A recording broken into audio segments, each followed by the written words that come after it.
Hey everyone. So today we're going to be working on the Pythagorean theorem or Pythagoras theorem, which is something that we've done in the past, but we're going to be using it again. And so I want to make sure that you know it really well. So let's start by reviewing what that is. So if you have a right triangle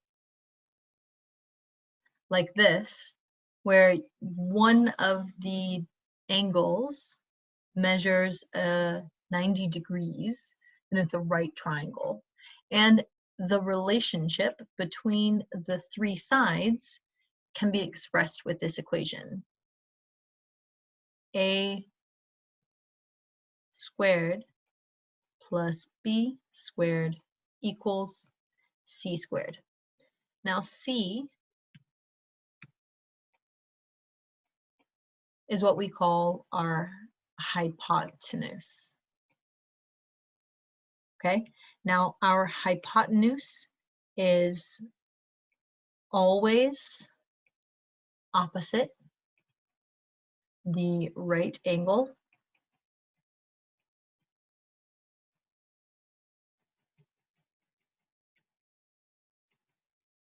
always opposite the right angle. It is always the longest side, and it is always alone in your equation. What I mean by that is your A and your B are always on the other side, and your C is going to be the one value that's by itself. So let's take a look at what that means for these two examples here. So in my first example, my unknown side is my hypotenuse. So I set up my equation. 3 squared plus 4 squared equals x squared. Notice that the x is isolated here. So I'm going to simplify these first. 3 squared is 9. 4 squared is 16. And I can't simplify x squared. Now I want to try and isolate the x, so I will do the opposite. Oh, shish kebab, not yet, sorry. Before, I need to add these two together to give me 25 equals x squared, and then take the square root, both sides, to give you 5 equals x. So that's our answer here.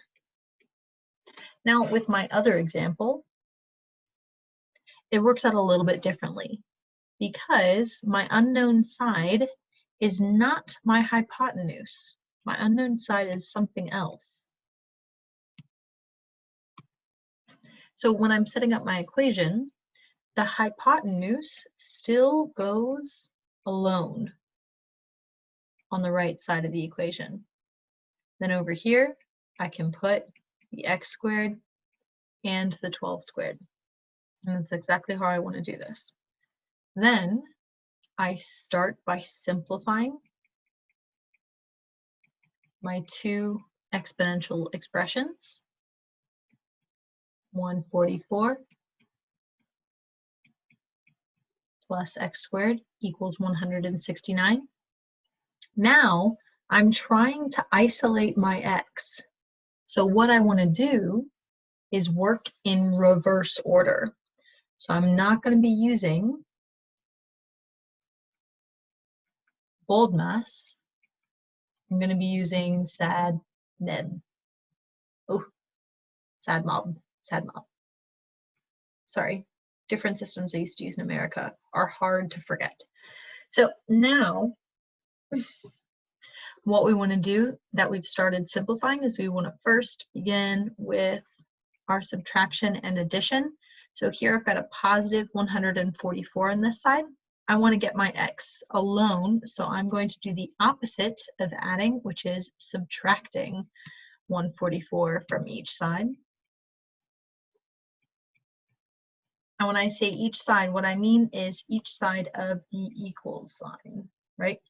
I like to draw that line right down the middle sometimes.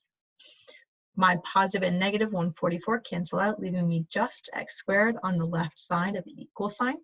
169 minus 144 is going to give me 25.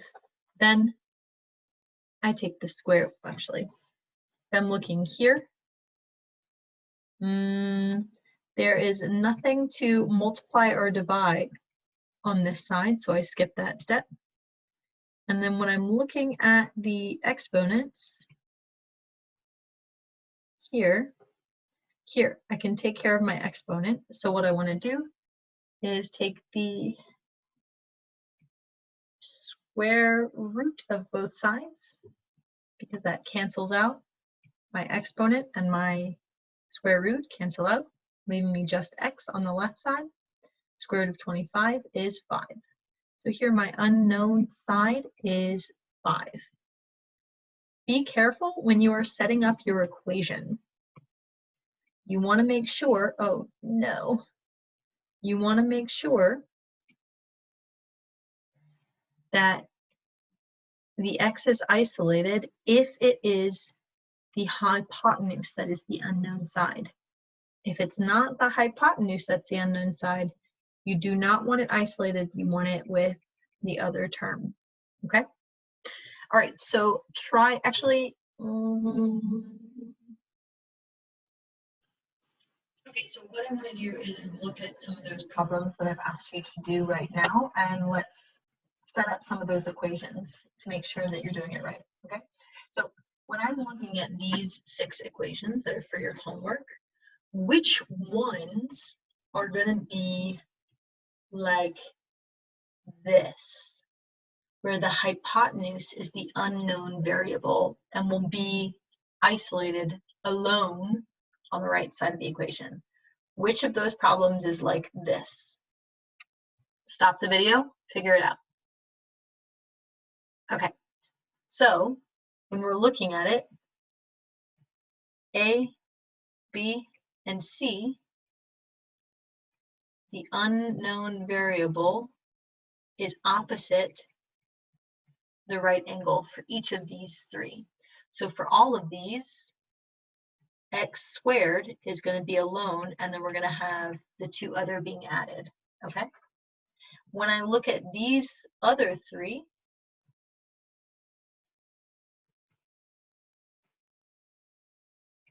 my hypotenuse is not the unknown variable. So for these 3 equations, I'm going to have the x squared being added to the other term, and each time your hypotenuse is going to go alone on the other side of the equation, okay? So make sure that you're setting those up properly.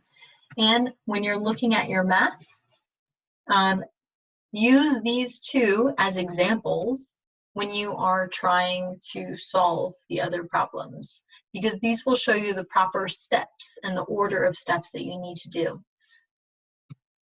To highlight that right now. So here well, for both of them, for this one, we start by simplifying your exponents, right? So we took 3, we squared it to make it 9. Then